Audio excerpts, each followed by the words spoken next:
Isa po sa mga labis na pinadapa ng Bagyong Tino ang Cebu Province. Sa tindi nga po ng baha roon, tila laruang nagkapatong-patong ang mga sasakyan. Isinailalim na ang buong probinsya sa state of calamity. Balitang hatid ni Fe Marie Dumabok ng GMA Regional TV.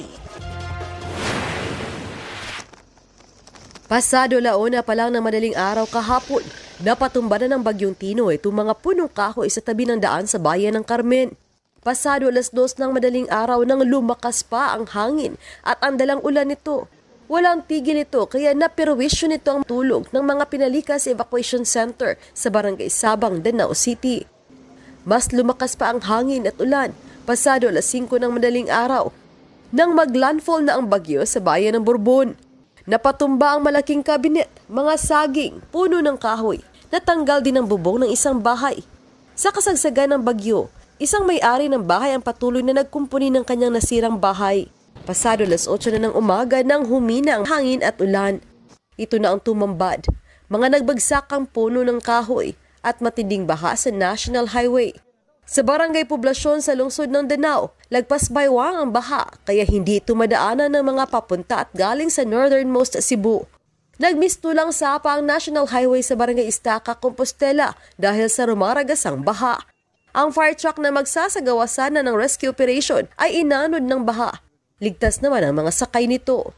Ang padong kami mag-rescue mo mga 2 hours ago or 3 hours estimated na kung oras. Pag abot na mo ma'am kay amo na lang ang tanggi priority ang katong subdivision kay daghan kayo tawag daghan kay call. Sa to say ma'am dili gid kayo sa fire truck ma'am gianod jud mi tungod sa pressure sa tubig. Binaha ang mga bahay at may bahay na nasira dahil sa matinding baha dahil umapa umano ang Kutkut River.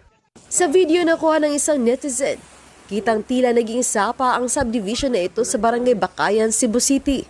Dahil sa lakas ng agos, naglutangan ang mga pribadong sasakyan. Nang bahagyang humupa ang baha, ito na ang tumambad. Patong-patong ng mga sasakyan na tila malalaking laruan. Sa Barangay Bakayan, umapaw ang sapa at rumagasa ang baha. Naabutan ng GMA Regional TV ang isinagawang rescue operations sa mga residente na naturang subdivision. Inuna ang mga matatanda, may mga karamdaman, bata at babae. Isa-isang nirescue ang mga stranded na mga residente palabas sa kanilang mga bahay. Pagsuod lagi sa tubig yun, amo to kanang alas 4. diha na gyud napita ang tubig ni saka gig maayo kay wa gid sila gabantay. Ayon sa mga residente, alas 4 ng madaling araw kahapon nang maramdaman nila ang Bagyong Tino. Dahil sa malakas na ulan, rumagasa ang baha mula sa kalapit na sapa.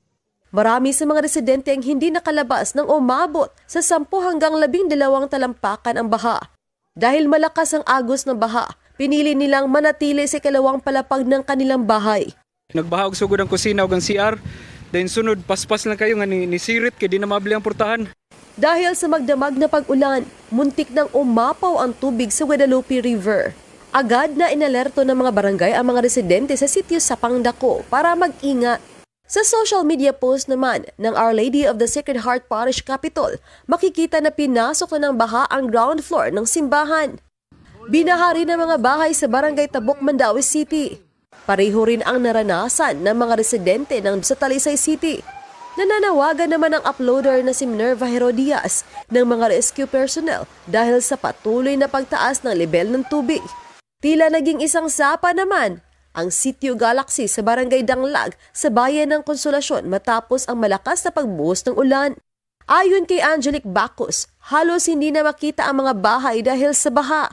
Ang ilan sa mga residente umakyat na sa bubong ng kanilang mga bahay. Malalang pagbaha rin ang naranasan ng mga residente sa Villa Azalia sa Barangay Kutkot sa bayan ng Liloan. Maraming residente ang makikitang nasa bubong na ng kanilang mga bahay matapos pasukin ito ng baha. Marami sa kanila ang gumamit ng trapal habang naghihintay ng rescue. Natumba naman ang isang malaking punong kahoy sa isang townhouse sa Barangay Alang-Alang, Mandaue City.